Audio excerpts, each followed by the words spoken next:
Hey, what's up, traders? Today's number 24 of the $1,000 account challenge, and today we are up $129 in the account, or 6.38% of the total portfolio balance. Now, if you don't know, my name is Gates. I'm taking $1,000 and I'm day trading options using my system only to see how far we can grow this account. And today I took 5 trades. I know it sounds like a lot, but it was all really on 2 different stocks. And the risk was mitigated, taking 3 winning trades and 2 losing trades, one of them being a washout.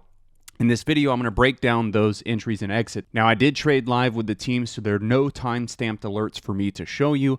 However, I have marked the entries and exits here for you so we can review. Straight off of the day trade watch list, we had Tesla as a short idea below $215. Now, $215 is down here, right? But what I noticed early on is that Tesla was actually trading under the previous day's closing price on a break a little higher. So we really could have set the trigger level at 215.5.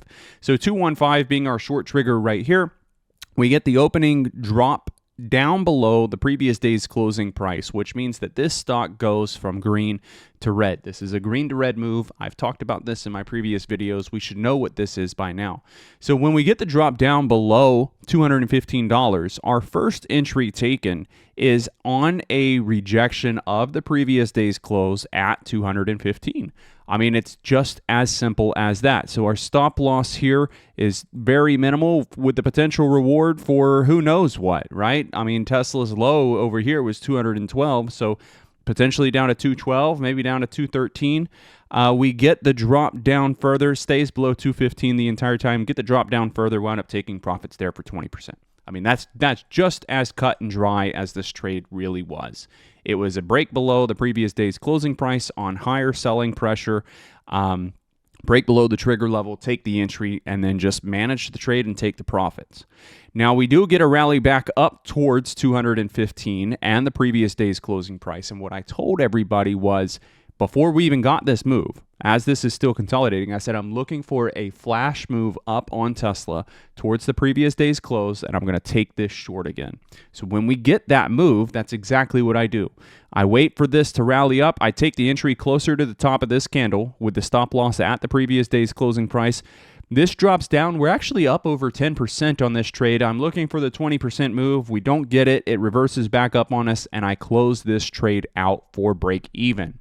So why would I close this for break even? Well, after being up 10% on this, it did not make sense for me to continue to hold if this was going to push back up and reclaim the previous day's closing price. That means that this entry is not working. So what's so important about this entry and exit is that I'm exiting the trade the moment it does not work for me, right? I'm entering. It's a pivot point. I'm entering. I'm green right away. The moment that this trade doesn't work, I'm closing it out, even though it's break even. I'm not waiting for this to get to negative 10, 15, 20%. There's no need to.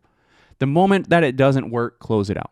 So I closed that out for a 0% gain wash trade, just paid commissions on that. So I guess technically it's a loss. And then I said, let's keep an eye on Tesla. We're going to set our alerts back below the previous day's closing price.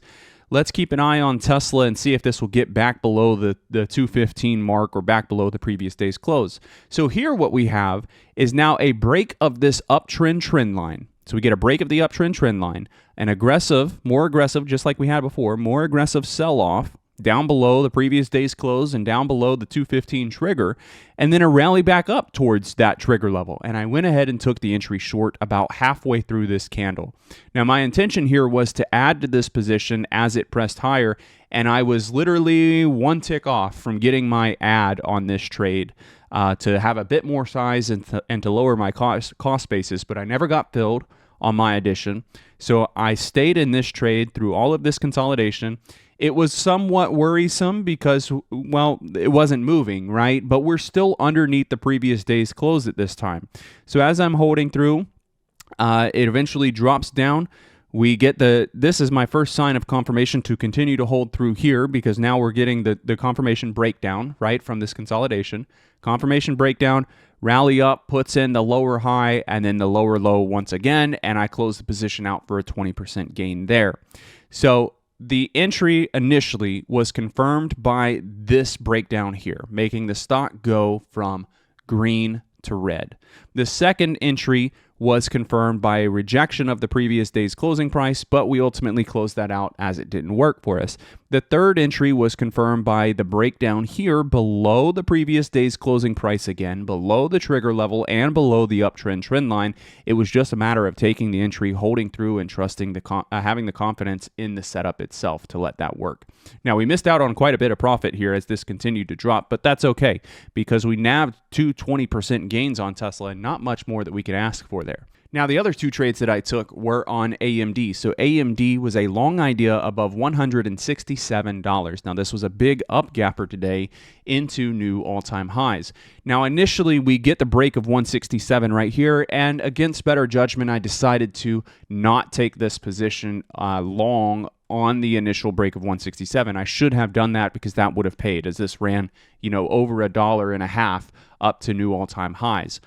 But I decided not to take that trade. I waited. We get the pullback. And because I was already green on Tesla on the day, I decided to take on a bit more risk than I probably needed to here. I saw the break of the uptrend trend line. I knew that there was a chance that we were on the backside of this trend, but I took the trade anyways. What I wound up doing was going long right here at $167, even though I saw the break of this uptrend trend line. But I was thinking, you know what, AMD is kind of crazy. Sometimes it can bounce and just all of these dips will get bought up, and who knows, maybe this runs to 170 plus, right? So I was taking on that risk, understanding that maybe we are on the backside of this trend, and sure enough, we were. We were indeed on the backside of this trend. So we get the breakdown of the uptrend trend line, the consolidation at the 167 trigger level, breaks below the 167 trigger level, and I cut it. Took about an 11% loss right here. Now, it's never fun to cut trades. Nobody ever wants to do it, right? I don't want to take losses. However, what I'm doing here is cutting, just like with the Tesla trade that I took the break even on, I'm cutting the trade the moment that it doesn't work for me. The moment the trade does not work for me, close it. So I close it out because it's better to close it out there than to hold and hope and let this thing get away from you. Plus, what I recognized when we closed it out was that, wait a minute, AMD's not bouncing here and it's not putting in higher lows and higher highs. It's actually putting in lower highs and lower lows.